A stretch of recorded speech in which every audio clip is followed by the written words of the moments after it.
Now back to China now. Let's go to our coverage of China's launch of the core module of its space station. It lifted off this morning about 1.5 hours ago. For more on that, let's go live to our reporter Ning Hong, who has been observing the situation at the Wenchang spacecraft launch site in Hainan province in China's southernmost province. Ning Hong, so tell us the latest.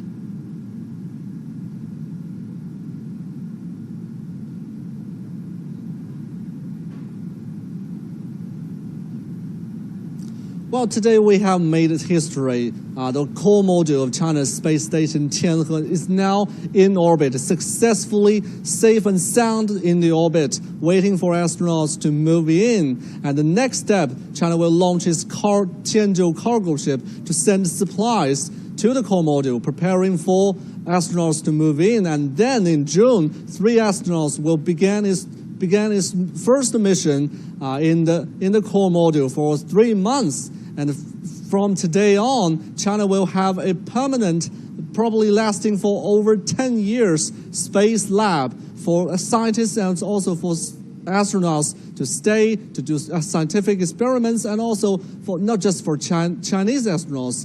China is also preparing to welcome foreign astronauts and international scientists to work in the space lab. And now I'm in the Wenchang spacecraft launch site, and people have been spent generations of efforts to achieve this goal. I mean, this is the 4th launch site that China built, and also people develop new rockets, the Long March 5 series, and also the new space station. I think today we have witnessed history, and people in China will continue to make miracles happen again. Back to you. It's a historic day for China's space exploration indeed. Tell us more about the core module that has been lifted off today. What's its work at the moment, and how it will work in space in the future?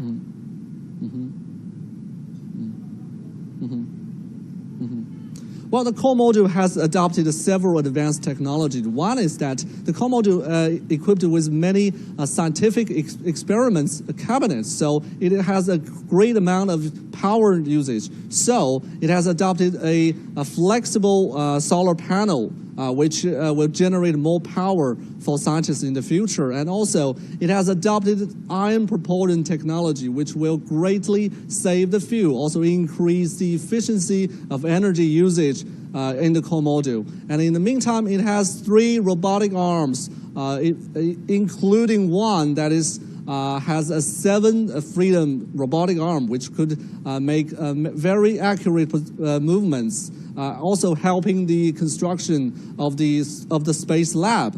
And also in the meantime, what the core module will support has 3 parts now flying in the orbit. One is a living and control cabin, and the other one is a resource cabin and a node cabin, which will in the future docking with experimental labs and manned spaceship and cargo ships in the future.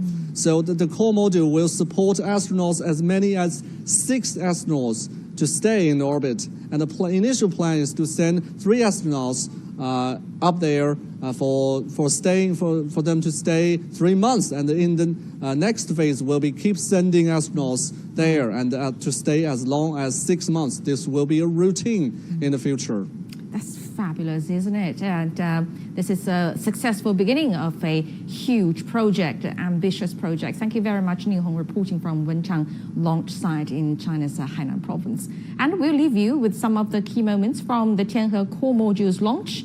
Enjoy that. I'm Li Dongning in Beijing. Thanks for watching this edition of Global Watch.